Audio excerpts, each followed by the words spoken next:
Yeah. There's the victory horns, ladies and gentlemen. And yes, they sound for Manon Fiorot. They sound for Joaquin Buckley. But they truly sound for all of us, because if you are awake right now and you are listening to the sound of my voice, then you're the true MVP, because UFC Atlantic City is over and done with, and it seemed like we've been watching fights for 15 hours at this point. It was just kind of one of those cards that had a little bit of everything. Emotions ran wild. There was happiness, sadness, anger, all sorts of weirdness happening with the refereeing and judges' scorecards. But in the end, Manon Fiorot closes the show with a shutout win over Erin Blanchfield, 50-45 across the board. Joaquin Buckley makes a big statement at 170 pounds with his fists, not so much with the microphone. We'll get into that. And then there was controversy for Chris Weidman's first win in quite some time, and we'll obviously talk about that as well. But I am Mike Heck. Got a crew here. First, let us say hello to Mr. No Gray Area, the hot take kid himself, Jed Meshew, who I'm sure is going to give this card a glowing review, aren't you, Jed? It's hard to know how much of this card was bad because it's one, and this was PFL paced versus just like it was also super weird. We'll get into it. You're not getting my hottest takes tonight because I think my hottest takes would get me fired. So I'll be lukewarm take Jed tonight because I like my job and I would prefer to keep it.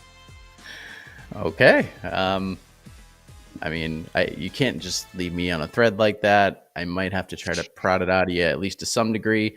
And joining us on the East Coast, Mr. José Youngs in New York City, 1:40 a.m., Jose, doing a post-fight show. Not after a pay-per-view either. How are we feeling? This is trash. East Coast fight nights are trash. Everyone moved to the West Coast.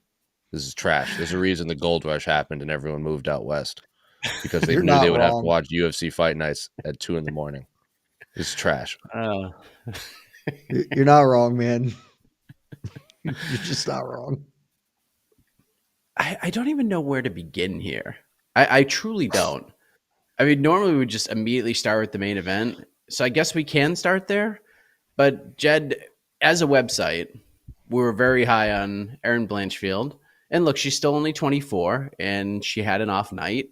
And she kind of got thumped up for 25 minutes outside of a guillotine attempt, and she landed a couple of strikes. She went a little crazy in the 4th round and had some moments, a couple moments in the 5th round. But this is the Manon Fiorot show. What did you take away the most from this fight? Did you learn more about Manon Fiorot? Did you learn more about Erin Blanchfield and the improvements she needs to make? Who did you learn more from tonight? My biggest takeaway from this fight is that I'm an idiot. I'm a very stupid man. And that's what I thought for almost immediately when they walked out, and I was like, oh, these aren't in the same weight class. Like, I know that they are, but Manon Fiorot is enormous, and that's a problem. And it turned out to be a huge problem. No one has ever claimed that Erin Blanchfield is the next GSP, right? No one has ever been like, she's so amazingly talented and skilled and well-rounded. It's like, oh, she's a physical force with a gas tank for days and an elite grappler and a confident enough striker to be okay here. And you saw all of that, right? Except for what happens when that physical force meets someone who is just a stone hoss and much bigger than her. It's like, okay, well, you can't do the thing you want to do, and now you're doing the thing that you're not particularly good or refined at. And I mean, she had as much success as I would have assumed she would have if you told me this fight would be contested entirely on the feet. But that wasn't good enough. And so my takeaway is just I perpetually underestimate how much it matters to just be a hoss. Hossing is the strongest style, and Manon Fiorot is a hoss. She is. We talked about it in the thread in our Slack. She's Katlyn Chookagian if Katlyn Chookagian was big and athletic, and Katlyn Chookagian got pretty close to winning a title. Manon Fiorot, with those two very necessary improvements, probably gonna win one, I guess. And I don't know what to do with that information, but it does seem like that's the world we're living in right now. Was that your biggest takeaway as well, Jose? Because there were certain points in this fight where Erin against like other opponents, she would just kind of like barrel into them and at least could force the opponent to move backwards a step. It was almost like watching a TV show or a movie of like little unathletic kids playing football and they're running into the coach holding a pad as fast as they can and then they just fall down. That's kind of like every time they collided, Erin Blanchfield, like Manon Fiorot just stood her ground. Erin went backwards a little bit. She hossed her up. Is that your biggest takeaway? That Manon is just so much bigger and stronger than her that Erin really couldn't do much with it? I guess in like the surface level, I guess that's pretty accurate. But my biggest takeaway is Erin just didn't have a plan B. If plan A doesn't work, just keep doing plan A until it works. And then she just, ran out of time. I guess Manon's size made the biggest difference. It's also just like her last few opponents, like Molly McCann, who was the kind of the win that propelled Erin into this title contention, not because Molly's this world beater, but because she's really popular. Like Molly just kind of runs forward too and is not the highest level grappler, and that played into Erin's favor. And then Tyla just kind of runs forward as well, and she looks to grapple, which plays right into Erin's game plan. And then she just fought someone that was bigger, who probably just put an entire camp together that specifically for keeping Erin off of her, outside of, that first guillotine that looks pretty tight right out of the gate. But Manon had a game plan. She stuck with it. And Erin had a game plan. And when the game plan didn't work, she just didn't really know what to do. So outside of the whole size matters, their weight classes and this and that, I just think my biggest takeaway is Erin needs a second gear or a backup plan if plan A of run forward doesn't work. Yeah, it was just one of those things where if she went, I think we were saying in our Slack channel, Erin going YOLO was like the best thing she could have done. And then when she actually did it, it was just too little too late. Too late. Yeah. It's the only time she had like real success. Yeah. She just threw a bunch of things, just ran at her and hit her a whole bunch. But eventually Manon was able to get space again and did Manon things. And she's got nobody else to fight right now. I mean, she really doesn't. I don't think Manon's going to be like Erin, because I think a lot of us assumed Erin was going to win, that she would probably take another fight and just kind of stay busy. I just don't know if Manon's going to stay busy right now. 34 years of age, that window is, I'm not saying that it's like completely closing on her, but if she's going to make a title run, it's now. And if she's going to get that shot, she's got to do it now. So if you're her, Jed, you're not taking anybody else, right? You already beat Rose. That's like would be the only compelling name, but you already won that fight. You ain't doing anything unless there's a title involved, right? I'm not, but I'm also not entirely sure that choice will be allowed for her. I mean, Bisping basically like, you can't take too much from this, but sort of tip the hand and be like, so would you be willing to just sit and wait, or would you be willing to fight somebody else, as like a post-fight interview question, which is insane. She just beat the number 2 contender. Why would you not be like, just going under the assumption? So kind of feels like the UFC might want her to fight somebody else. I don't know if she'll have the choice or not. I assume she can sit and wait. And if she does, it's fine. I also, just because chat's going off on me, and fair play, I've been super high on Erin Blanchfield. I'll take my lumps. Fair enough. So we're super clear. Erin Blanchfield is still going to be the champion in this weight class. She's 24 years old. And who else is there in this weight class? She lost to one of the best fighters in the world, and apparently a horrific style matchup for her. But this doesn't change my opinion that Erin Blanchfield is the future of this weight class. She is. Do you guys think 34-year-old Manon Fiorot is going to be hanging around for the next 10 years?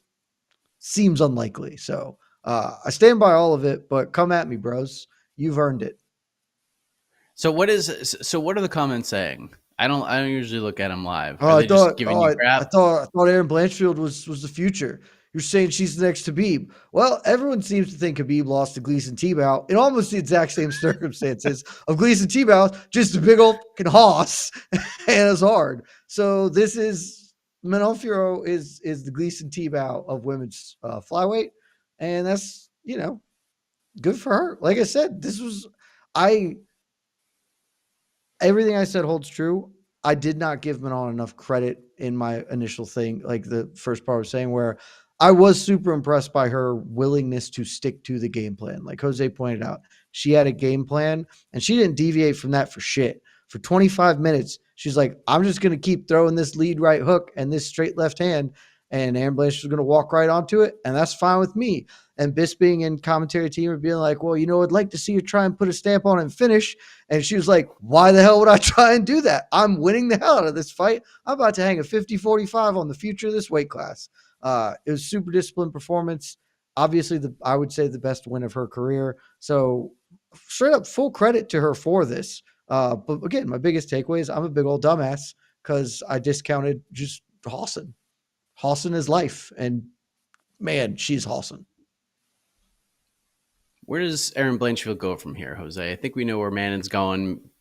Either she fights Macy Barber or fights for the belt. Depends on what she wants. It doesn't seem like she's going to be in any rush to fight anybody else unless it's Alexa Grasso or Valentina Shevchenko. But as far as Erin Blanchfield goes, where does she go? Who would you like to see her fight? If anything pops out to you, how far of a step back? What are we thinking here?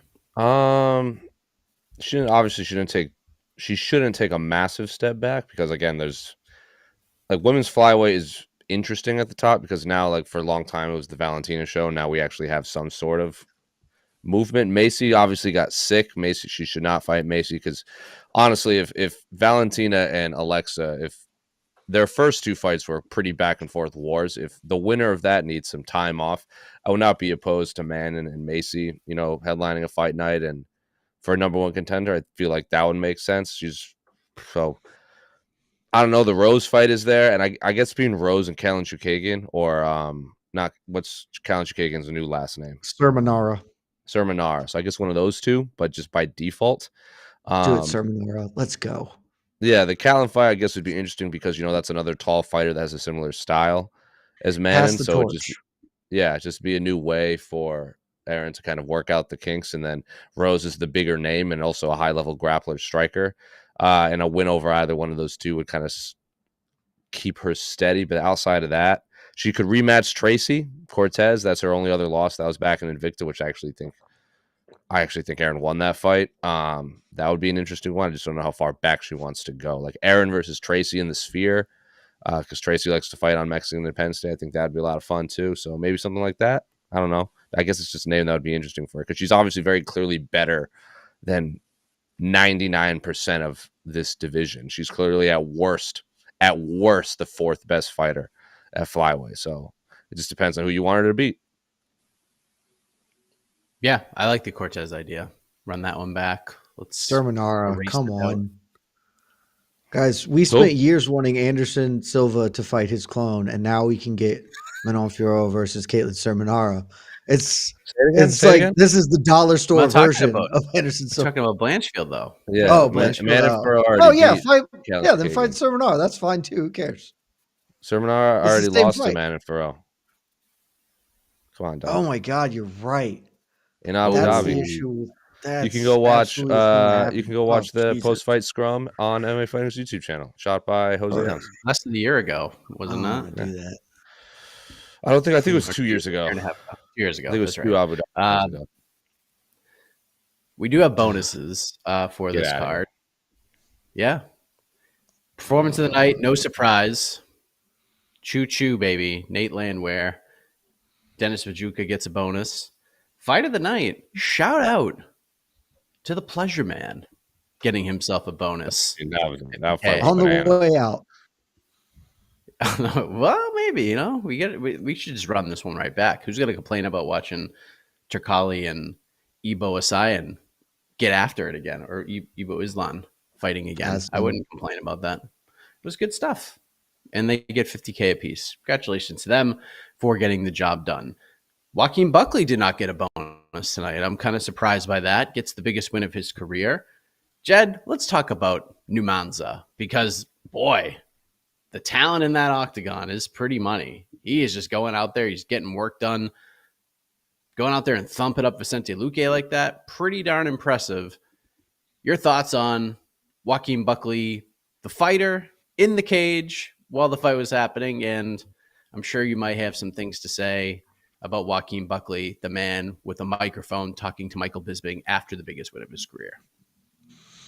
I mean, great performance from Buckley, right?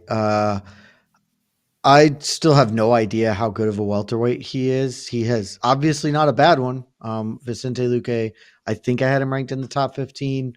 But there was always kind of the question about like, where is Luque? You know, he's had a couple of tough wars. Yes, he beat RDA, but RDA is a welterweight, whatever.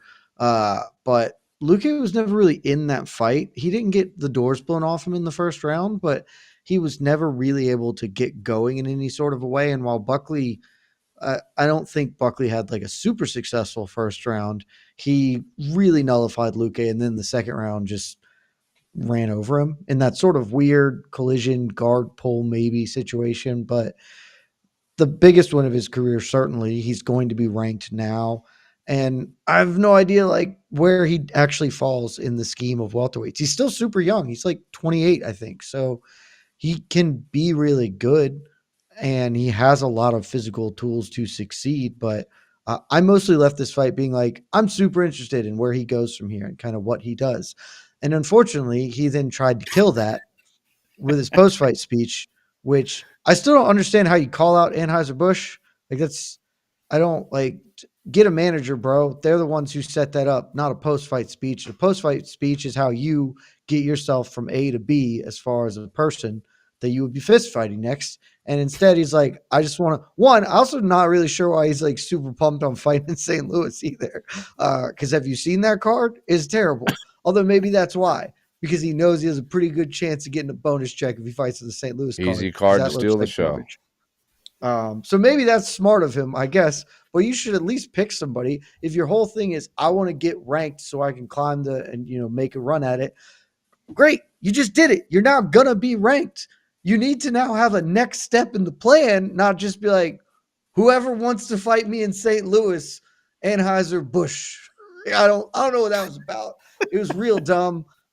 This man is following the Bilal Muhammad school of being shit on the microphone, and that's not good for anybody. So great performance, and I am sad about Vicente Luque because this is an all-time violence guy who looks slow in there. I'm not sure I don't think he's still got his A game on him anymore, which is a shame because he's still a very young man, but a lot of miles on him. Yeah, a lot of wars, and that's just going to catch up to everybody. And I kind of feel like it's caught up to Vicente Luque. I don't want to take anything away from Buckley's performance because he looked damn good tonight. What did you think, Jose? Buckley getting it done, calling out Anheuser-Busch, and wants to go to St. Louis. I don't really take any stock in post-fight call-outs because even if he did call out a name, he wasn't going to fight him. The UFC never books fights that fighters call for. If they do, it's incredibly rare. It was a weird fight because Vicente Luque pulled guard, and then when he got stuck down there, he just didn't really try to escape. It was weird. Yeah. For a while, it didn't even look like Buckley was landing clean punches. I just thought like, oh, Luque's fine right here. Like he's blocking, he's moving his head, but he's not trying to get up. He's not trying to hip escape. He's not trying to pull him in to do anything. It just felt like, I don't know what happened. It's because it didn't look like he got hit because he's the one that pulled the guard. So I don't quite know what was going on. And then when the referee stopped the fight, Vicente Luque stood right up. Like he wasn't down hurt. Like he stood up and walked to the fence. It was bizarre. Buckley won fair and square. I am curious what was going on with Vicente Luque. Because it just felt like, he didn't show any signs of life. Like he didn't even do step one. He got stuck. He was getting punched. And step one is, try to get out. Didn't do that. Was blocking, but wasn't trying to stop the punches. And optically, it's not great when someone the size of Joaquin Buckley is punching, whether he's landing or not. So when the referee stopped it, there was no argument. He just stood up and walked over to the corner. So real odd performance. I'm not quite sure what to make of it. Because even Buckley said that. He's like, he wasn't hurt. Buckley himself said he wasn't hurt. Yeah. I'm like, yeah, he wasn't. I don't understand why that fight played out the way it did.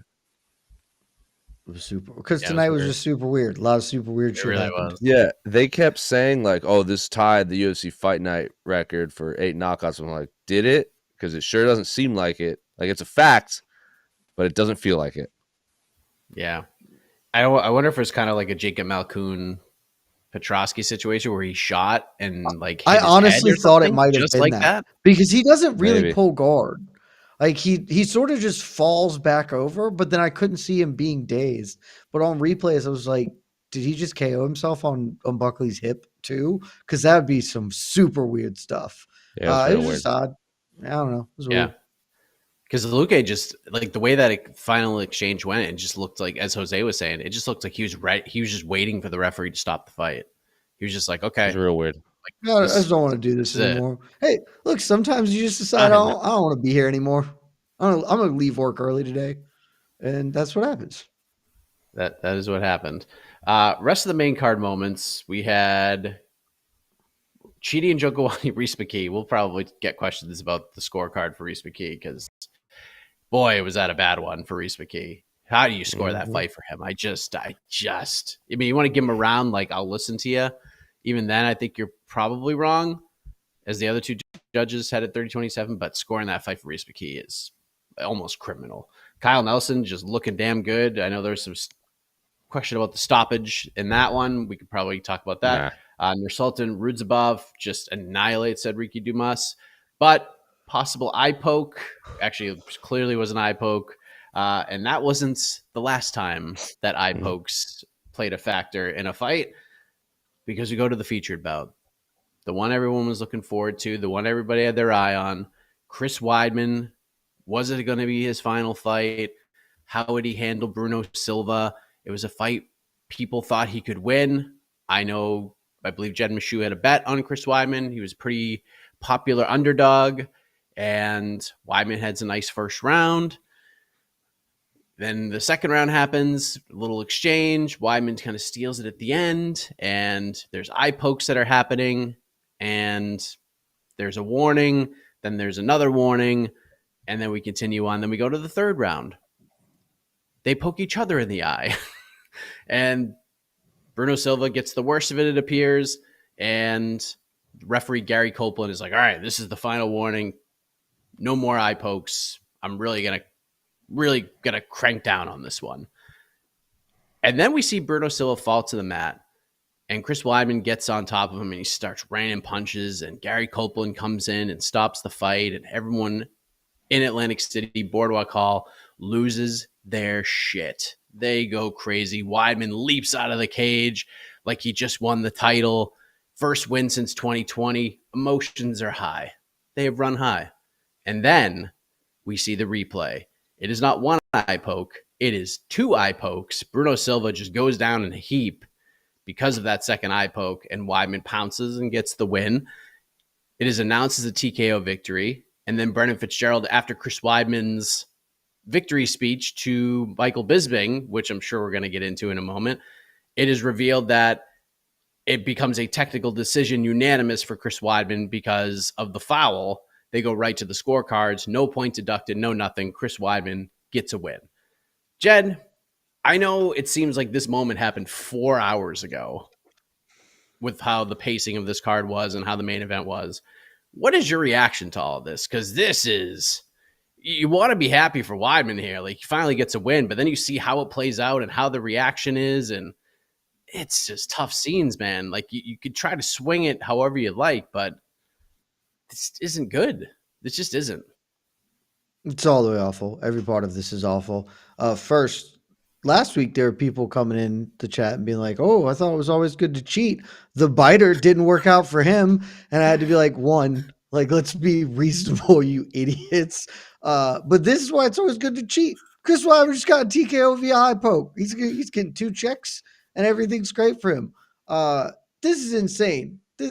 There's nothing good happened here. Every piece of it was bad. Chris Weidman was winning that fight. Chris Weidman was also egregiously poking Silva in the eyes. 4 officially, I guess, if we're counting the TKOing ones. But like, just also was repeatedly doing it. If Michael Bisping and the commentary team had been like, Weidman just keeping those fingers out and pokey, and nobody like said anything. The thing that really gets me, right, is it's absolutely garbage how this ended. Pretty clearly should have been a DQ loss for Weidman. Again, this is from a man who actually won a good chunk of money on Chris Weidman tonight. I shouldn't have. That's dirty money because he should have been DQ'd. even outside of it, if you're just never going to DQ people because this is a silly sport and people are stupid who follow it, that the tech decision should, like, a point should have been deducted, because Gary Copeland took a point earlier in the evening for repeated eye pokes, but this time he was like, no. And genuinely the only answer I have for that is like pretty blatant favoritism for Chris Weidman, because we like Chris Weidman and he is a former champion, because he poked that man in the eye egregiously and suffered zero consequence as a result of it. But the biggest thing, the actual biggest takeaway from all of this, is the worst one of it all, which is, man, Chris Weidman bungled that. Like, he gets gifted this win. Absolutely should have been DQ'd. At best, he should have scraped a no contest out of this. And then has the audacity to get on the mic afterwards and blame Bruno Silva. And that's how you know we're living in the upside down, and how Chris Weidman has like been mentally going through the ringer the last 5 years, because this win was so important to him. Like, just getting a win in the octagon again was so meaningful after what he has been through, that all logic and reason vacated his head immediately. And he was like, well, I also was getting poked in the eye. You weren't. We watched the replays. You just weren't. And if you were, it was not the like jabbing finger into the eyeball that you were giving Mr. Silva.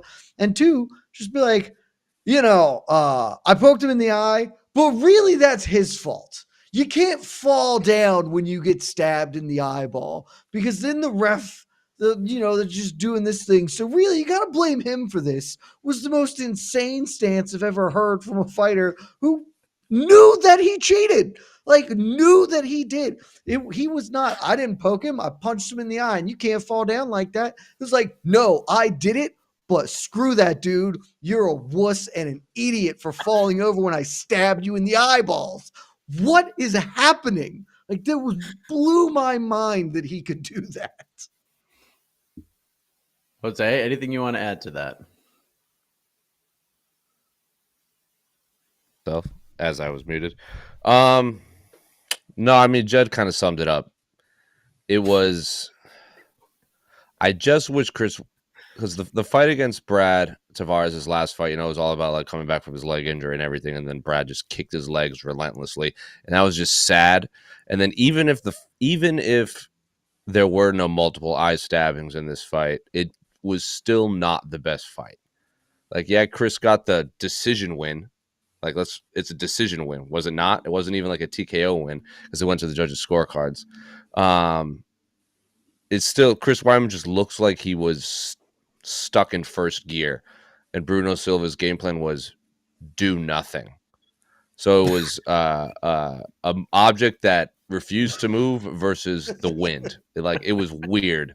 It was real odd. And then honestly, the only offense was stabbing the other person in the eye. And then Chris Weidman won a decision, which is unfortunate, because if he had lost, I'd be like, Chris, it's time to hang. Even if he had won like a 30-27, I'm like, you know what, Chris, you didn't look great. Go out on top, win in Atlantic City, right off into the sunset, go off on a win. Then he stabbed Bruno Silva a bunch in the face, and he still didn't look great. So it's like worse than a loss, because he's going to come back, and people are going to be like, oh, is he going to win clean? And it's going to look sad again. So I don't know. It was a silly fight. It was a very, very silly fight. It was a very silly fight. Should have been a DQ. Dude, there's a gentleman in the chat right now who, and I wrote this down because I wanted to make sure I had it. Bruno was flopping at every slight thing, though. Sure. He was flopping every time he got stabbed in the eyeball, as one would when you get stabbed in the eyeball. Let me just shove a finger 3 knuckles deep into your cornea and see how you take it, homie. What are we talking about here? Bruno sucks. Can even take 4 pokes to the eyes.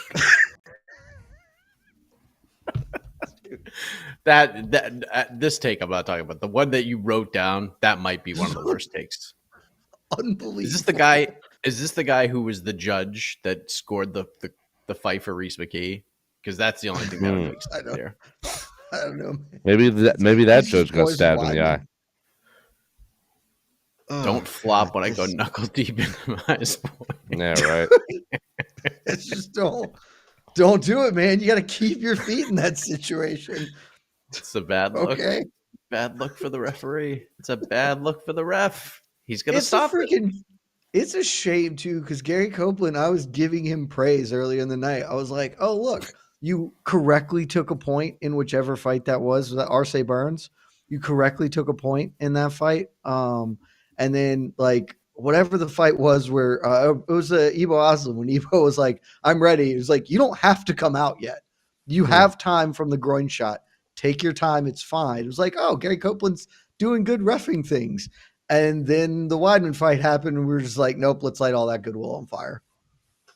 Yeah, it just got like progressively worse because a lot of people gave him shit for how the Bill Algeo fight ended, that they stopped it too soon. I didn't have a big issue with that, but a lot of people did.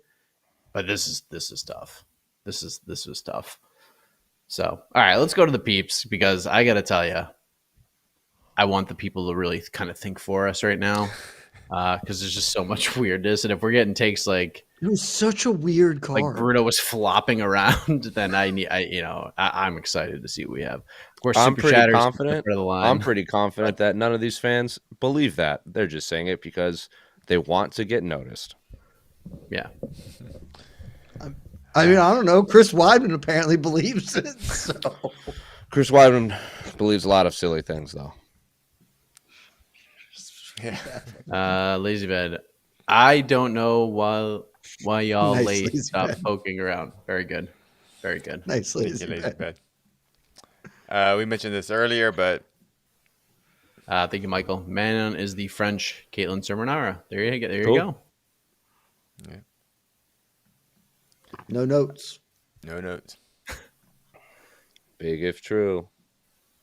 DJ LF729. Jed, after watching tonight, where would you like to see Dern moving up to 125 to fight Caitlin Sermonara? Should it be another roadshow main event? Dern versus Caitlin. I would pick Dern, and I would be wrong to do it, but that's just my lot in life. I because she'll have a moment when she does get the fight to the ground, and she just like backpacks her and is all like gets a choke sort of in. I'll be like, oh look, if she would just do the good thing all the time instead of all the other time when she's not doing the good thing, she'd be unbeatable. So I mean, I'd watch it, and Caitlin Sermonara would absolutely hang a 29-28 decision on her, and I'd feel bad because that's just who I'm gonna be. I can't help it. This is who I am. Can't quit her. Can't do it. I said going into this last fight I wouldn't, and me and Shaheen started texting afterwards, and we're like, "God damn it! We said we were quitting the Dern train, and we can't. We just can't do it." Shout out to D here. Anyone cringe when Weidman blatantly poked Bruno, then got on the mic and gave him quote advice not to drop? Such a weird night. I didn't cringe. It was time. so weird hearing it, My and jaw then dropped. hearing Jed's retelling of it just made it like so much worse. I mean, I was in He the moment. I doubled was just like, in the moment, I was kind of just upset. I don't know Bruno Silva, but I felt bad for the man. And now I'm just like, oh. It was wild. doubled Like, down what at an the post-fight emotional roller scrum. coaster. Oh, I'm sure you did. What an emotional ride that was, because there were the eye pokes, and you're just like, okay, this is getting out of hand. Take a point, but you know what? Cheat your ass off. I fully believe in that. Just keep on cheating. They ain't gonna call it. Look at Joaquin Buckley. I mean, one of the most blatant fence grabs you'll ever see in the first round against Vicente Luque, and Mr. Nonsense himself, cheating. Keith Peterson, was like, I'm not even gonna say a word about it. And then we're sitting there like talking in the Slack channel about how this fight is going. And then Bruno Silva falls to the canvas, and Weidman gets the finish, and the place erupts. And we're like, all right, good for you, Chris. Like, you finally got it done. And then Bruno's complaining about the eye. He's fucking pissed. And then they showed the replays. I'm just like, oh no. Two Double, of them. double stabbing. Eyepoke. I was like, And at first I was like, this has to be an older replay. You gotta get him in they're both screwed eyes. That's up. what I thought too. I thought that too. I thought they were Because showing the old replay. there was multiple times production truck put up the wrong replay for the color guys to react to. They're like, here's the big shot that cut her open, and they would show a replay of like a punch completely missing the fighter. It happened so many times tonight. So I'm like, oh, that must have been an old one. And then Bruno keeps charging in, and then you see another one. Oh, And then you just see him another fall one. to the mat. I'm like, oh, Jesus, there's two of them back to back. This is crazy. They But, kept I coming mean, at when this he was point, you running gotta, in too, which I feel like no one's like, oh, he's flopping around. Yes, because he charged headlong into a stabbing poke. He didn't Yeah. get punched at the end of a punch like the finger. He moved his head into a stab. And It's that was like, worse. that's what really bothered me because there are eye pokes that are truly accidental and there are reckless kind of eye pokes, and everything that Weidman did was those whole like get away from me, which are the worst. The first one was the first one I think was the thumb to the eye, which like was a little less bad, and also that he didn't fall to the ground on that one because he just kind of caught a grazing thumb during a collision, which happens. Still super not legal, but it happens. The other ones were like, here are my fingers as you run onto them. Like I don't know what we're talking about, guys. And am I wrong in the double eye poke where they both eye poked each other? Bruno Silva, that wasn't an eye poke. That was a closed fist. I mean, that's what it looked like to me. It was a closed fist thumb that hit him in the eye. it was the thumb, but it was with the closed fist. You're right. After seeing the replay, if it's a closed fist, I don't even know how you call that. Yeah. I So agree is there that no that's instant probably not replay? officially an eyeball. I'm sorry. They're using. Oh, they did. instant replay. Okay, that's even worse. Sorry. Just Gary Copeland kept going. Gary Copeland kept going to the side during these stoppages and being like, "Hey," because before he took the point, he went and got replay confirmed. Like, "Hey, look at that. Is that an eye poke or a groin kick or whatever it was? I think it was an eye poke, right? It was like as bad as I think it was. They were using it. What a weird night. I mean, at this point, gentlemen, if you're Chris Weidman, like you can't go back now. You just have to go full bore at this. I right? mean, you now have to own it. You have to Just double down. There's no turning back now. I respect that part of the game. Once you're there, that's what war is. When you in it, you win it. Mm-hmm. That's true. If it's a lie, we fight on that lie. Honestly, in all the years, I know we have a lot of super chats, but in all the years we've been watching this dumb sport, have you ever seen someone say that? Like they get the win first time. Okay, you get the win and go, it was your fault. It was your fault that you reacted. Admitted I did it. Yeah, I definitely poked him in the eye. He screwed up. Okay. Mm-hmm. Bold. This is bold work. Bold. Oh, man. Sorry. We've got a super chat that's going to come in that I saw, and I'm excited for it because it's insane. I'm just going to jump to this one, too, because we're talking about it. Mm-hmm. Yeah. Yeah. Just Also no notes. Maybe. Gary Copeland looks like an older Dennis Seaver, but on even more roids. That is pretty good. That's pretty good. Okay. Super chatters are just on fire. Yeah, I'm sure. I nailed it. On fire. Okay, here we go. I got a super chat from Luke. Luke, does Manon's performance tonight vindicate Rose a little bit? Rose hasn't looked great recently, but she was much more competitive, even with an injury. This is a great question. Mm-hmm. Your thoughts on this, Jose? Do you feel like a little bit of vindication for? I don't know, because fights are different. Because I don't like to play MMA math because some people just have off nights. Sometimes you just don't. Like Vicente Luque, if he fights Joaquin Buckley 10 times, maybe he wins 9. He just lost today. I don't know. I have no idea because like Beneil Dariush cooked up Gamrot, and then Gamrot beat Armin, and then Armin melted Beneil Dariush. It just doesn't work. MMA math just does not work like that. Rose also didn't look exceptionally great against Amanda Hebos either. Like that was a 5-round fight. Maybe she just wasn't used to flyweight yet. But I do remember after that France fight, Manon and Rose, the general consensus was Manon was just bigger. Like she might not have been the better martial artist, but she was just physically bigger and controlled Rose that entire fight. So I don't know. I don't put much stock into it. Rose's fight was more competitive, right? Sure. I mean, it's also 3 rounds, right? Yeah. Yeah. Okay. Styles make fights. Also, Jose, if you're looking for MMA math, don't forget that Bruno Silva knocked out Brad Tavares, and Brad Tavares dummied Chris Weidman, and then Chris Weidman just dominated Bruno Silva. I mean, so, Bruno Silva versus Alex Pereira was way more competitive than Alex Also Pereira very- versus Yuri Prohaska. Great point. Like, does that mean Bruno Or Silva's going Sean- to go up or there and Sean just knock Strickland. out Oh, Yuri Sean Strickland, Prohaska? yeah. Yeah, like, what are we talking about here?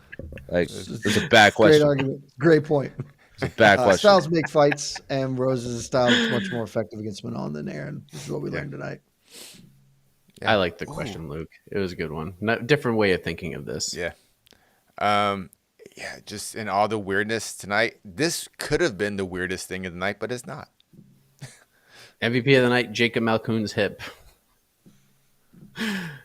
Yep. Weird night. Two Super things I've weird. never seen happen in a fight before happened tonight. And I didn't leave this card being like, this was amazing, despite seeing things I've never seen before.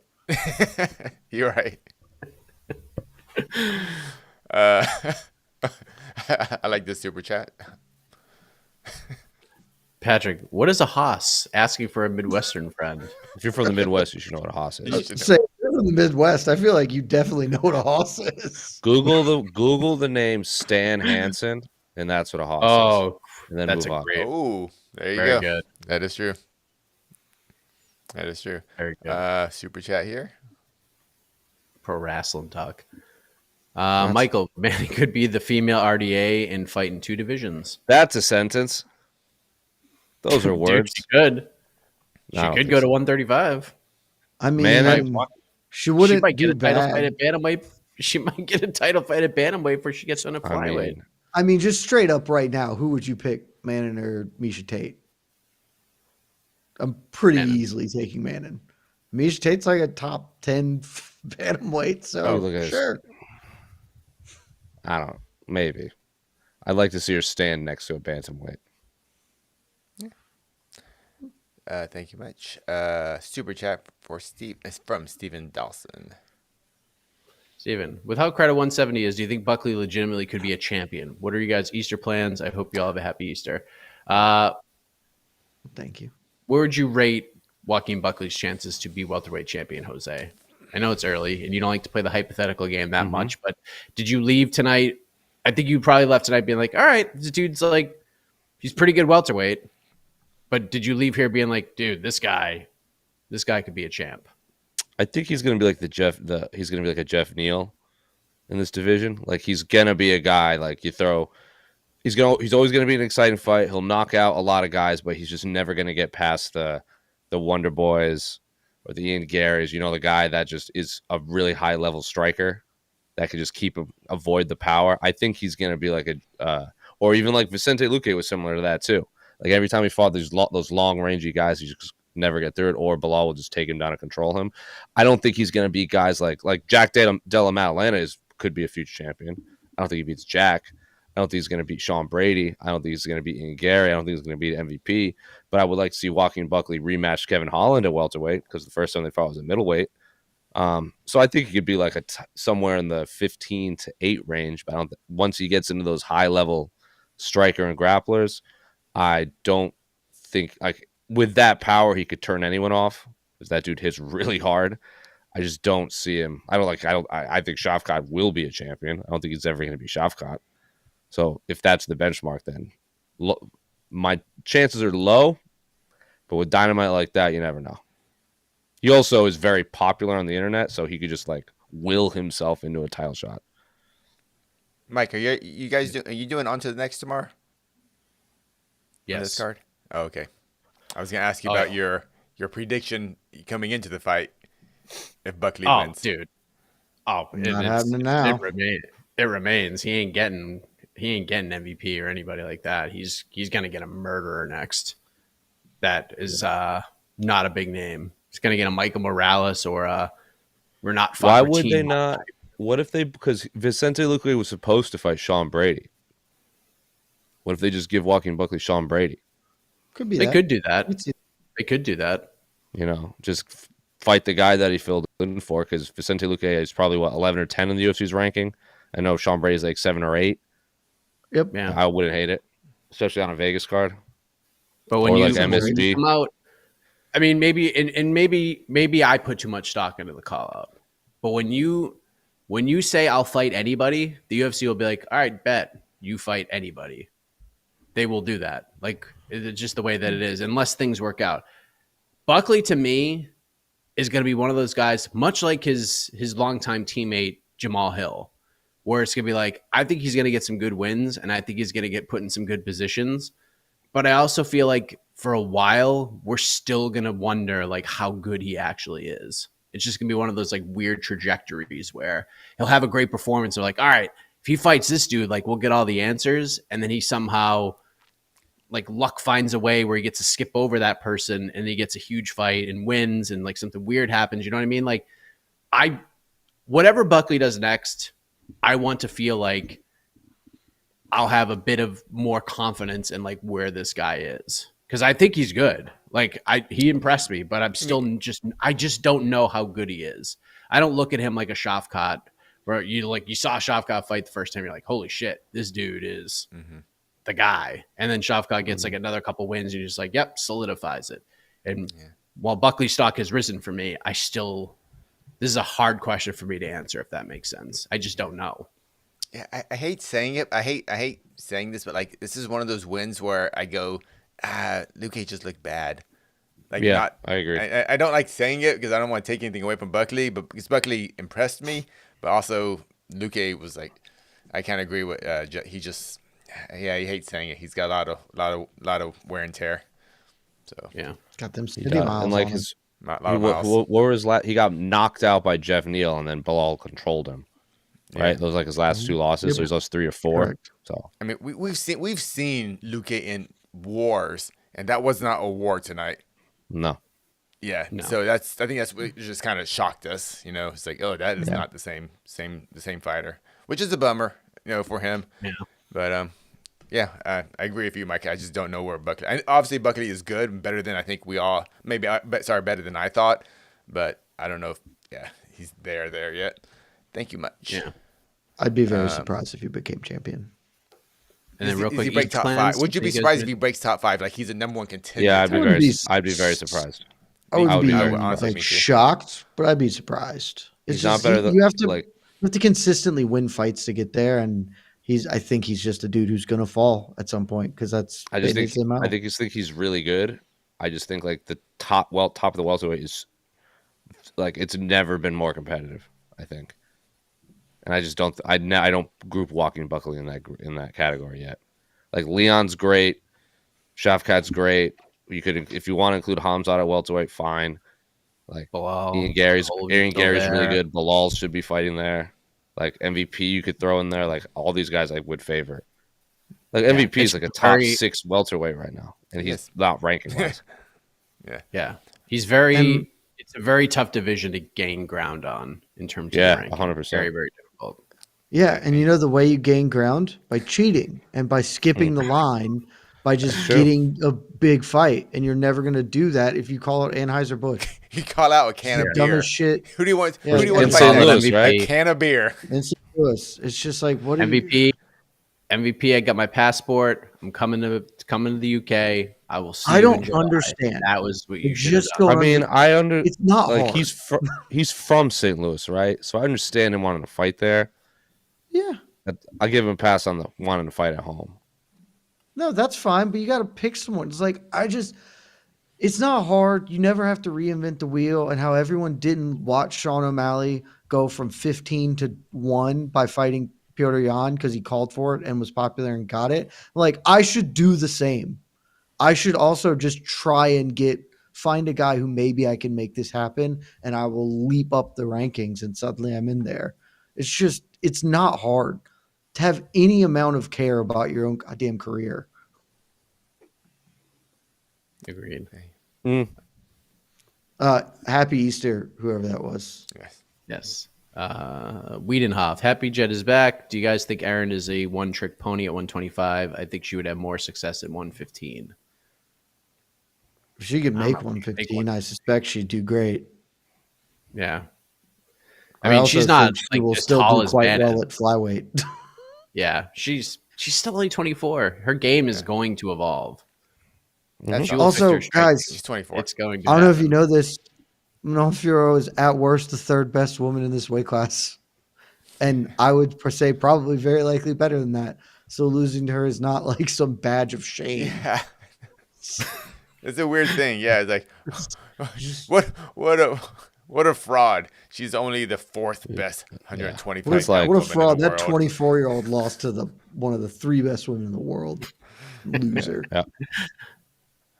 Thank you. I hope that's not what's happening right now.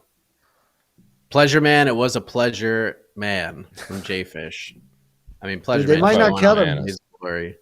They I might think not he's cut gonna him. stay around. I think he's If gonna you stick get around. fight of the night, I don't know how you get cut off a fight of the night. I don't think they cut him. Jed. I don't think they do. Jed, It's a Jed, you and I 205 or preach 2. this. You and I preach this all the time, and I say this. This is one of the reasons why I have middleweight as high as I do. Middleweight has a ton of get or get got all stars, and Pleasure Man is a get or get got all star if there ever was one. And I mean, he's everybody- been He's a getting get got. got. I don't know if he's a Yeah. get. He's just a get got, but I understand what you're saying. but still, there's value to that. Give- There's there is. value Give to him the Bruno get got. Silva. Mike, that's been my long-standing belief that fighters, you need to have guys on the roster just who die well. And Buddy, he dies well. He's 0-4, correct, in the UFC? That is right? accurate. Yes. Dude, he's 0-4, and we're talking about him like we're really talking about him, and like that's Dude. so he's gonna be around. Because he I also think Be his interesting. gimmick, too.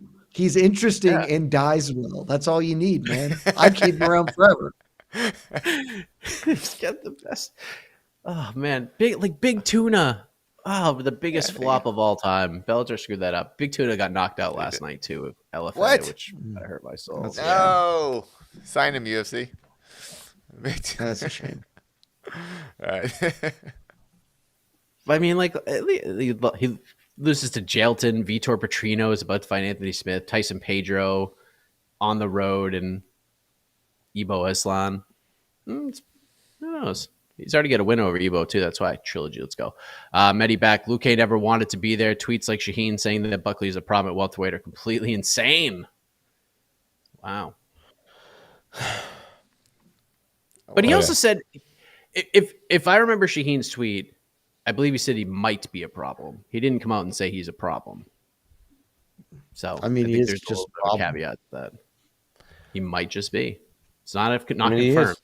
I don't know any welterweights that's going to sign up to get punched by him, but I think a lot of welterweight will beat him. I don't think he's ever going to be a champion, but I said that. And the whole Luque never wanted to be there. He didn't want to be there because of the man across the cage from him, you know. So let's give Buckley some credit, you know. Talking to this commenter. Yeah. So, all right. Another eye poke super chat. Also, didn't Buckley? I mean, not Buckley. Didn't Luque almost This have is to the one. retire recently? This is the chat. Oh Buckley my god, I wanted love to this retire? chat so much. No. Luque didn't Luque want to retire? Didn't he have some like blood disease or injury or something like that? That sounds vaguely I'm not familiar. sure. Let me see. Yeah. I'm pretty sure there was like he was out for a while and was some like crippling. He's out for a year situation. after the Neil fight. I don't remember. It sounds vaguely Brain familiar. injury. Yeah, that's right. He had a brain injury. So Yes. brain bleed. Yeah, and then he just fought That's what it Joaquin was. Buckley. Brain bleed. That's what it was. Yep. Yeah. 100%. I mean, Let's throw that guy in there with the guy that hits like a match. Yeah. Anyway, don't flop around like an idiot. It's your fault Right. if you have a brain bad. bleed. Why is your brain bleeding? You're bleeding? Yeah. Oh, right, man. just throw some dirt on it. Just walk it MMA off. you. Right. This is the best chat. I read the first 6 words. And I read the first 6 words and I'm already giggling. I get a bite is way more intentional, but it's wild that you can get cut for a bite, but a TKO turned UD for 4 pokes. Hard night for us. Dude, I'm going to give you a pass because it's 2:30 in the morning. And I'm just going to assume you're on the East Coast because if not, this is tough. When you start your sentence by downplaying a biting human, you've gone too far. You're through the looking glass. You go, I get it. Everyone Hey. agrees biting Hey. is bad, but it's just it's a nuts way to position this. Hey, I get the joke. I would rather take a little bite and have it like, oh, that's a bite, than get 4 eye pokes from Chris Weidman. I'm just saying. Hey, I'd rather have that gentleman bite me. Someone put a poll in the chat. Would you rather get stabbed in the eye or bit in the arm? Put it in the chat right now. Who's got AK, who's get to it. Oh, AK. AK. Heard about that. The I'm gonna tweet emotional it. trauma I'm gonna of tweet getting it. bitten. I don't want it. You put a poll. Would Yeah, you you have rather a poll. get stabbed in the I'm gonna do it. eye 4 times or bit really hard in the bicep? All right. This is just rather brilliant framing too. The framing, in the the eye? framing is I'm like not gonna you write. can I'm get not cut writing four times. #UFC Atlantic City. I'm just writing that Is as this- like I'm just putting it out Are there. you tweeting? You're tweeting this? I'm tweeting it out. All right, Yeah. I'll put it in the poll. Would you rather This is the get poked best in the eye chat we've 4 ever gotten on times this site. or get bit? These in trash the arm cards once. have the best comments. Dude. MMAU, this is the best. I Good, sir. legitimately think this is the best, best chat we've ever had. Poked, bit. Start 4 times. Yeah. I get it. The poll is live. I can't wait to read the results of this poll. Okay. I just I tweeted get it. It's off to an Fighting early is lead. bad. by the way. Is it though? Bit's already off to an Yes. early lead. 91% for the bit, for the getting the bit. Oh, This we're getting MMA closer. I can't look at it. Elite makes a lot of chat. sense. Would you get a knife I just- tattooed on your eyeball like that guy did? I want tattooed 1,000 votes on this. I want 1,000 votes. It's not, I it's was not telling official you to- guys when I saw this, that's why I was so excited about it coming up because the first words are, "I get it, a bite is I bad." get it. I get it. This is incredible. This is the What Hall of else we Fame got? chat. Yeah, this is going in a frame. This should go in Ariel's. This should go in Ariel's office. Oh, in the God. studio. I So get good. it. I get it. I mean, I understand, but If we had to choose, if you have to pick, thus far, You're I not mean, wrong. You're just not right either. just, it's just incredible. bite 88% thus far, and it's flirting between 87 and 88 over and over again. I have to Man, a stop lot of looking people at it. out there wanting to get bit. well, if you have to choose, that's not, they don't want to get bit, but you're making a choice. You got to one or the other. Oh, or option C: headbutt someone's hip bone really hard. Get concussed by hip bone. I forgot. People forgot all about that. Yeah. That was on this How card. pick weird one of of a those night three. That was is earlier it that this we night. just forgot that happened? I forgot about the hip, the hip from hell. What else we was got? there- Life's a This blessing. is the Was, great. was there this is anything the else greatest. incredibly weird on this card that we just completely forgot about? Oh, the No, other but eye the poke. last The two- other eye poke. There was the other eye poke victory. Yeah, but no, it's Yeah, fine. but that's a whole other. That's a bag. That's a yeah. This is just an incredible 2 weeks of weird content happening. So much. Yeah. All right. Oh, what Thank else? you much. Maybe that's A plus. Incredible. Fahim, at 7 a.m. in London, can't decide which one was worse tonight, main event or upcoming Cemento main event. Golly, man. Well, one Main had event ranked tonight- fighters, and yeah. Go on. Sorry, The Jed. main event tonight is not that bad. It was boring because it was the exact same thing for Repetitive. 25 minutes. Yeah. But you were still watching 2 of the 5 best women in the world in their weight compete and be competitive. Blanchfield got 50-45, but like she was competing in there. She landed some punches. It's not like she was ever in virtue of getting finished. This would have gone over a lot better if it didn't happen at 2 a.m. and it didn't happen after the energy had been sucked out of at least my particular viewing experience because everything got real weird. So this was fine. I think this is just it was just a Manon Fiorot fight, you know, just how these go. I guess that's yeah. It was either going to be an Erin Blanchfield fight or a Manon Fiorot fight, and that's what we got. We got the other one. You know? All right. Thank you. Yeah. Mitch. The Cemento main event is bad. I already talked about Oh, it yeah. on the People's Freak show. It's so terrible. If you're in St. Louis, don't even fucking buy a ticket. Like, that's how you demand it. Or you force the UFC to put Rebellis to Spain in the main event against Derek Lewis instead. Then we're okay with that. Power structure. I bet Weidman wins in round 3 plus 3,300. Did he win in round 3? No. It'll depend on your book, but usually yes. Because it goes by mo- the hand raise, whatever they call in the hand raise. Is that how it most goes? books have it written that because the fight did end in the third round, but for the tech decision, that will count as a winning in round 3. But check your book; they'll have some rules up somewhere. Right. But if he usually, had bet usually that does. Weidman, if he had bet Weidman KO TKO round 3, he wouldn't have won that. That would not win. Correct. Oh, so that's Okay. gone. Okay. Interesting. Specifics are bad. Round 3, potentially good. Mm-hmm. Round 3 should pay out, but some books are different. Some books just void bets in situations like this. So check with your book, but it should pay out. All right. Thank you much. I got 2 more super chats. Excellent. Max, Chidi took a Cannoneer route and also became unfun. Look, somehow Chidi became close to a middleweight down the stretch. Dude, I think Albert that fight was Duraev a tough put him game. there. Man needed to win. But Yeah, you can't go. Oh, you can't lose 4 in a row Unless you're I pleasure get man. it. Unless you're playing. I mean, he almost didn't get the win, which is terrific. 4 in a row at age 35, Oh, you're my cut. God. So what a shitty scorecard. That was awful. Really bad. All right. Yep. Got another super chat just came in. I can't believe no one is asking about Nate the Train. Luke, Jose, why do you purposely pronounce Caitlin Sermonara, nay Chukagian's name wrong? The absolute disrespect. how do I pronounce it wrong? Have you been pronouncing it? I didn't notice that you were I don't doing know. that. I didn't know. I couldn't remember her last name. Is that what they're talking about? Is the first Maybe. name? Also, I don't think Luke Preja has ever thought about Caitlin Seminar before. I think he's just annoyed at me for saying his last question was bad. I don't know. Maybe Again, he's just looking. maybe he's These people watched just Fight want Valley. attention. Maybe he's Yeah. watched Fight Valley and he's a big fan of Caitlin Sermonar and Nate Chukagian. Is it Callan or Caitlin? Because I've heard both. Oh, actually, I have. It could be first name. maybe that's what we're talking about. I have no clue. first name. I got no idea how to pronounce that Is name. it Callan or Caitlin? Is it Megan or Megan? I don't think know. it's me. I heard See?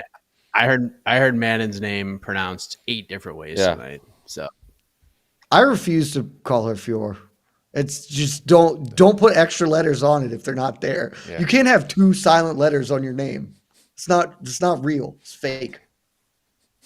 French. Come on. All right. Thank you very much. KO 3000 Fellick, a glorified was. Apex card. Oh, the irony. Yeah, I mean, What it was. this was on the previous show. This is what Hey man, this card this is is what every why- Apex card should strive to be.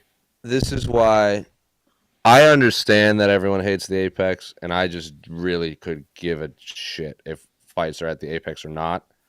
Because for every bad Apex card, sometimes you get a bad fight card in front of people. Sometimes the crowd just does not matter. Now, if you want to talk about size of the octagon, I think that's a much bigger difference than our fans there. I know it's sterile to watch, but I just do not care about that because this fight had a big octagon and a good crowd, and this fight card was bad. I wonder if it's just being so late just hurt. Well, the main event being so repetitive and just being Maybe, it's late. but like the last MSG card ended at like 3 a.m, and that fight card ruled. Yeah, that's New York. It's MSG. This is Atlantic I mean, City. the card just It's true, got New weird. Jersey's garbage. The Atlantic card City, got weird. too. What did you have to root for if you were like there watching it? And they still tried. Well, I think the they only actually reason know that- what this fight card was great because the longer it lasted, the less the crowd had to be outside in Atlantic City. Atlantic City. So fair. they did themselves a favor. 14 The only They fights. reason avoided I all. hate They Apex stepped cards- over the needles. The only reason I hate Apex cards is because they're all bad. If they were not bad, I wouldn't hate them. The venue, I would prefer not, but I truly don't care. This was a glorified Apex card, except for based on the fight, I doubt too much would have changed, honestly. But it certainly didn't do Erin Blanchfield any favors that Manon could just run around the giant cage and never get cornered. That if this was in the Apex, she would have had a better chance. I think I feel confident nothing would have changed based on how clear cut it was. But yeah, Fiorot just had all the room in the world in the not Apex cage. Yep. And you know what? I didn't take that into account, honestly. I kind of forgot about that. And I just think it would be more competitive. But yeah, definitely she took advantage of it. Now we're stopping the poll in like 3 minutes, so get your votes in. Midi back. It's even funnier that the Weidman eye poke would have been an early stoppage if it was legal. Gary Copeland was having a field day out there tonight. Yeah, he wasn't good. He started strong and just couldn't keep that energy up. Yeah, he drank his own Kool-Aid. Also, he worked like 8 fights tonight. It was like just him. Mm-hmm. Shaolin Rivera, worked like Shaolin Rivera worked like 2 fights, but him and Keith Peterson were just swapping. God, what was going on? Jersey. Atlantic City. Silly Also, place. shout out to Shaolin. Hell yeah. Yes. Yeah. Y'all And don't know. I anything guarantee you none of the people in the chat have any idea who we talking about. According to 29 votes total, 89% of the people would rather get bit in the bicep once than stabbed in the eye 4 times. Well, I mean, that's pretty if you look at definitive. our poll, pretty similar. 85% prefer the bite over the eye poke here on our show. And our last super chat, and oh no, we just got one came. Just no one didn't come in. Sorry. Our last super chat. Can you read me a bedtime story? I'm tired. No. No. No. Once upon a time, Erin Blanchfield learned how to throw a combination and connect. It's a fantasy story if you haven't noticed. The end. Good night. There you have it. One day. Hope you have a glass of warm milk as you heard that incredible story. Anything else? If you are tired, just fire up the main event and lay in bed with it on. You're gonna be doing great. Man, You could go watch Jairzinho Rosenstrike versus who the hell did he fight? Dude, you just do the Chitty McKee fight too. That'll put you down. Oh, that's not a bad one. non super chat question because we didn't talk about this at all.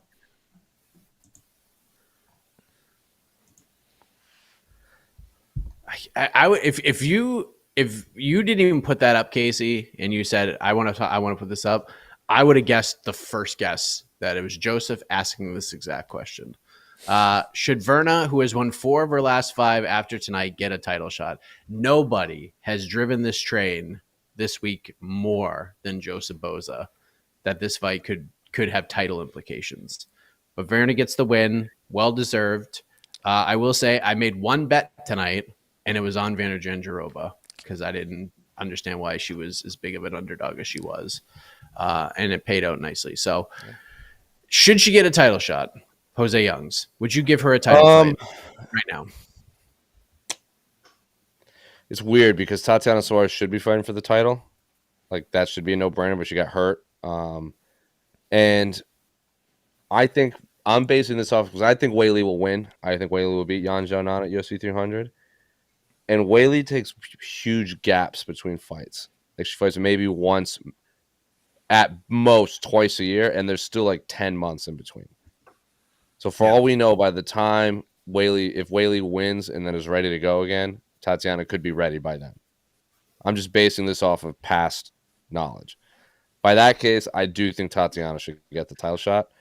But if Weili wants a quick turnaround, or if Yan Xiaonan wins and then Weili wants time off, or whatever, regardless, like by default, she might just have to get it because like Marina's fighting Jessica Andrade, but Verna's already beat Marina, and Jessica Andrade is. I guess Jessica Andrade is popular, but they might want to do the rematch against Weili just because the first time they fought, Jessica Andrade went to China to fight Weili. They might just do her a favor, so I don't know. For all I know, they could just do Verna Andrade if Andrade wins. All right. Availability is your best friend, is what I'll say. Agreed. Availability is the best ability. Yep. She should get a title fight, honestly. But I don't mind. would I've not mind. I've been on the Jandiroba bandwagon train for a bit. So I think she low key. I tweeted this. She low key has some of my favorite tattoos in MMA. All right. Dude, I mean, it'd be interesting. I don't think that Fuck. fight goes very well for her. no, it Against sure Sean. doesn't. Nah, Yeah, no way Against she wouldn't. Sean or Weili's Against Weili. Sean. Oh, well, Yeah. Weili's Weili. I mean, Horrific match for her. but Weili's a hey, monster. that's why they Getting fight. older, That's why though. yeah. Dude, the Say it strawweight again? division is in trouble. It is in dire straits right now. I think we have one more super chat. We can put that up real quick, and then we're gonna go. Oh no, one just came. Yeah, you're right. One just came in. All right, I'm monitoring this incredible poll.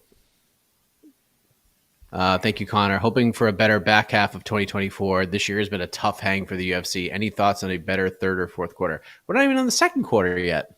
What about quarter two with 300? I mean, that's a pretty good we're one. officially in the second quarter now. Today is March 31st, so this is the last event of the first quarter. So All right, so let's starting get the ready second for quarter off with a banger. Hey, we got middleweights, baby. Middleweights back in the main event spot. Look, 297 Connor, was horrendous. Like, that was a bad pay-per-view with a good Which main one? event. 297. 297 was 297. Yeah. That was rough. That was a rough heart. That was a Can't very, you wait very for rough watch. UFC? What is it? 305? Is that the one that's in Perth? Yeah, 305. Yes. Is in Perth. Steve Erceg in the main event, and Kazeev tied to Ivas in the co-main event. Sign me up That's for that Volk pay-per-view. Topuria and Urseg's in the co-main. No, not in this world. Mm-hmm. Not in this world, baby. We're going to use too many champions okay. before. They're going to stick Tom and Leon in Manchester. Connor's fighting Michael Chandler in June. Islam's fighting Poirier in June. Only thing you got left, Steve Erceg from Perth, headlining. I mean, he's already headlining 301. Man's a bona fide star. Yeah. This right. year has not been as good as people wanted it to be. The highs have been exceptional. It's because they load. Remember, like it happened in. It's because 299 and 300 were so stacked that everything. Remember UFC 205? They had like DJ fought Tim Elliott on a tough finale, and then UFC 205 had all those title fights on it and all those stacked fighters, and then UFC 206 they had to literally create an interim title for Anthony Pettis and Max Holloway to fight. And then UFC 207 you had the two bantamweight title fights. And they just used all of their title fights like in like a 1 month span. And then they canceled the January pay-per-view because they didn't have a champion to headline it. Yeah. And then they created a new belt for 208. Mm-hmm. That's right. That was fun. That's right. Also, Casey Goodpull. His name is Vincenzo Erceg. Thank you very much. Yeah. That's right. All right. We've been to the poll. There it is. Would you rather get poked in the eye 4 times or get bit in the arm once? Bit 87%. 12% of you would rather be poked in the eye 4 times than get bit. I don't want to be bit. I'm not food. Who's biting me? Who is biting me? Apparently, it's Igor Severino. I'm not. I don't want to get bit by anyone named Igor. Yeah, that sounds like a recipe for disaster. And a fighter named Chris probably has weak wrists. Am I wrong? Mike, you played golf with him. Got weak shins. That's true. Dude, weak shins. Chris can hit a golf ball pretty well. Dude, but can he hits stab the ball pretty far. real well? I mean, it looked like he could stab real well. I'll tell you what. You know what? Jed, Mike, so. This has absolutely nothing to do with anything we were talking about, and I don't know why it popped in my mind because I just remember Chris Weidman lives in South Carolina too. Do Ubers just not exist in that part of the world? Because I was down there last weekend. I called an Uber from the Savannah airport, and it took 34 minutes because 7 of them canceled on me. It's very tough. There are like 6 people out there now. What a world, man. What I've learned. See my dad to get you. I would have just called me. He didn't have shit to do. He's retired. I don't think any of you people wanted to drive to Beaufort, South Carolina. which Dude, was another my dad hour would and not 10 have minutes. cared. He doesn't do anything. He's retired. We're like, hey, get can you family go in play Buford. Jose a ride? He'd be like, all right, cool. Buford was pleasant, I guess. What you do is you go to the cab stand. It's the same. See, here's the thing. Actually, most of the time it's cheaper. Oh, it's Most not of the time it's cheaper. cheaper with the cab standers. Oh no! If you, they're very nice. If you talk to them, I had somebody who. There are two of us going. There are two of us going to the Esther, I same am city also from sleepy. Savannah. Yeah, two of us were going to the same city. The woman charged the guy I was with who got dropped off first $20 more than me because I was very nice to her. And she goes, "Why don't you just?" She goes, "You know what? Just tell me how many miles it is from your house to the airport." And I just mapped it out. I was like, "It's 18 miles." She goes, "I'm just going to charge you for 18 miles." So the guy before me got dropped off paid like $78. I paid $35 for the ride. Oh well. It was beautiful. There was just gotta chat him up. There was also, and this might shock you guys, and I counted them, 16 golf bags on my flight, 3 bachelorette parties, and 2 bachelor parties, all going to Savannah, South Carolina. And I said, this is my night. And I said to myself, this is my nightmare when I sat on that plane. Dude, Savannah's a good time. Savannah, Georgia Savannah's is a great time. Buford's not a great. It's fine, but it was fun for a wedding. Yeah, Savannah's a beautiful place. There are parts of Buford that are nice. Hilton Head's a good time, but that's a conversation for another time. We can hit the music. What other time are we gonna have that conversation? I worked in Hilton Head for summer, Mike. Tune in the next preview show for Buford Talk with the Buford boys. Hey, look, I'll tell you. It's not that far off from them doing a UFC like Charleston or whatever, you know. Dude, they should just do it in Savannah. There's an arena there. Go to End Market. Let's go. They were doing like an LFA or some shit there. I just saw this the other day. Like a Titan FC. I don't know what's happening. Savannah's popping off at End Market. Masvidal did a couple shows in Savannah, not at End Market. That's though. True. Mike Heck's golfing. There's where all the super chat money is going to Mike Heck's golfing. Is Mike Heck a better golfer than Jed is gambler? I'm not having a great year, so I would say currently, sure. I did win this week, which is great. I'm almost up. Saying I should watch swing rounds over no bets barred so I can gain actual knowledge. You can't watch no bets barred, so you should definitely watch swing rounds. I can if I put on that weird Windows 95 screensaver that screensaver makes shapes to the sounds. I played pretty. I played pretty decent that day. In the back nine, I actually played better than I did on the front nine. So did Perry, honestly. Perry actually played much better. Jed actually played pretty well as well. I played with my son yesterday at a really nice course, and I played really well. It was a good day. It was a good day. We can hit the music. Oh, I think speaking of swing rounds, Mike. Oh, what else? Before check. Oh, sorry. Yeah, a Nate Landwehr swing rounds would not be your typical swing rounds. There would be no golf carts involved. We would play speed golf, dude. Where we would drive. When I saw that, I was like, I am down. I will pick up. I will get my cardio to the levels it needs to be to run for camera, and sprint after him. I am so down. A drone following. Yes, that's the only way. Get a camera on a nice gimbal. Get a nice smooth shot. That's the only way we could do this with Nate Landwehr. So Nate, let me know. We'll make it happen. Courses in Tennessee, you got that elevation too. So you really got to get cardio in, Casey. Oh God. Before we leave, big shout out to my teammates. They won tonight. Sammy Caceres, David Rojas winning the 135-pound championship belt for Up Next and announcing he is going pro. And my teammate Min Jung, who won his amateur debut tonight with a 3-round dominant decision using that wrestling. So congratulations, guys. Very proud of you and very proud to be your teammates. Nice. Who won the main event? Man. Do you know? Did Johnny Vasquez win the main event? Oh, yes, he did. He beat the what's his name? The guy that was on Tough. The guy that was that on. doesn't Dude, he was on Tough. I forgot his name. What's his name? He was There on have been Tough. 34 seasons of The recent one of American Tough. Tough. But he did win. He did win. Junie He did win. Browning? He beat Junie Browning? Yeah, Junie Browning was not there. He was What's his on name? Tough. He just Okay, that signed- really narrows it down. He was The just on, he UFC was on just Connor's. needs to sign He was on Johnny Connor's thing. Vasquez. He was great. I've seen 2 Sign fights G- of his. He's awesome. Yeah. Dude, Yeah, considering he was where the he thing. was a year ago, he's the guy on the wrong end of like the worst refereeing in the history of the sport. And he is still somehow, with his arm not fully healed, by the way, not even close, actually, still dealing with Texas and still winning belts. Yeah. Trevor It's Wells. time That was to his do name. the He beat Trevor Wells tonight in With a Edgar dominant Shira. decision. Yeah.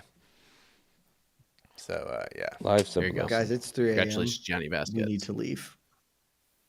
It's 3 a.m. I gotta go to sleep so I can wake up and watch the Red no Sox. more polls? No more polls? We good? Close the poll. Would you rather? Let's leave. Would you rather? I have to golf No, I'm just kidding. tomorrow Yeah. in celebration of Jesus's comeback. So I need to go. Isn't it fun? Isn't it fun? All right, well, I can't believe we AK just and I 90 will minutes do on that matchmaking. card. yes, AK and I doing some matchmaking tomorrow. Don't forget, guys, Tuesday, 8 p.m. Eastern, UFC 200 rewatch party. Jose will be there. He was at UFC 200. He was at that I will? crazy ass. We discussed this, did we not? Nope. You replied saying I was there. I'll Yeah. come on. So did like 5 other people. And then I was like, all right, I guess I'm doing it. Let's do it. Well, Shaheen, Damon, I will. they were also there. All right, yeah. The amount Let's of do people it. who like Good to reply know. to shit and say like I'm gonna do it, and then we're like, oh really? Doing it? When I'm like, you guys ready to come on? It's the best. I was at I always have UFC it. 200, and then no one responded to me. So I said, all right, they don't need me to do it. I think I gave you like a fire emoji or something. I don't know. Oh, we'll see. Well, all right, see cool. you Good to know. Tuesday. I guess you don't know who the fuck's gonna show up, and that's what makes it fun. Which Jose, fight do I get to super watch? chat. Which fight am I watching? You pick, Jose. You All right, pick. Good night, bet. everybody.